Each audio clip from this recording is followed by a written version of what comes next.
Hello friends, అస్సలం వాలేకుమ్, నమస్తే. Welcome to cook with Asma #Hamida channel.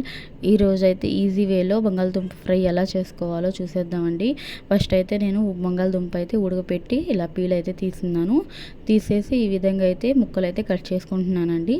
నేనైతే ఈ విధంగా అయితే కట్ చేసుకున్నాను. మీకు మీ ఇష్టం అండి, ఏ షేప్లో అయినా కట్ చేసుకోవచ్చు. ఇక్కడైతే కడాయి పెట్టుకొని కడాయిలో ఆయిల్ అయితే వేసుకున్నానండి. ఆయిల్ కొంచెం హీట్ ఎక్కిన తర్వాత పోపు గింజలు వేసుకున్నాను. పోపు గింజలు కొంచెం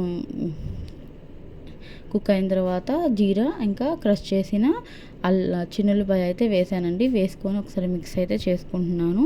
మిక్స్ చేసుకున్న తర్వాత ఇప్పుడైతే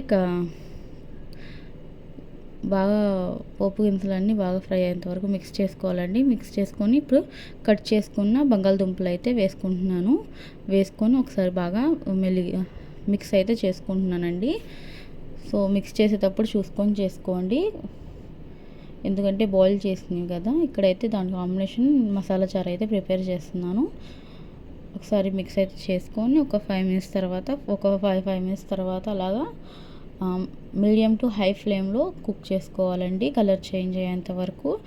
మీలో ఎవరైనా ఫస్ట్ టైం మా వీడియో చూస్తుంటే తప్పకుండా సబ్స్క్రైబ్ చేసుకోండి, బెల్ ఐకాన్ అయితే ప్రెస్ చేయండి. ఇప్పుడైతే దాంట్లో సాల్ట్ ఇంకా పసుపు అయితే యాడ్ చేసుకున్నాను. సాల్ట్ టేస్ట్ చూసుకొని యాడ్ చేసుకోండి.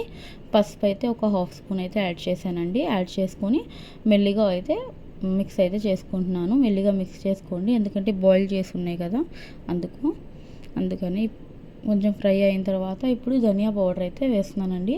ధనియా పౌడర్ ఇంకా చిల్లీ ఫ్లేక్స్ మీకు టేస్ట్ పట్టి వేసుకోండి. ఎంత కారం తినగలరు అంత. చిల్లీ ఫ్లేక్స్ ఇష్టం లేకపోతే పచ్చిమిరపకాయ పేస్ట్ అయినా వేసుకోవచ్చు.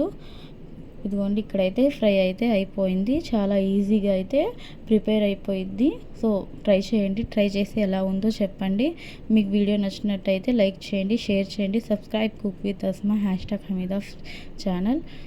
ఈజీ వేలో ఉంటుంది అండ్ డిఫరెంట్గా ఉంటుందండి. టేస్ట్ తప్పకుండా ట్రై అయితే చేయండి. Okay friends, bye. అల్లా.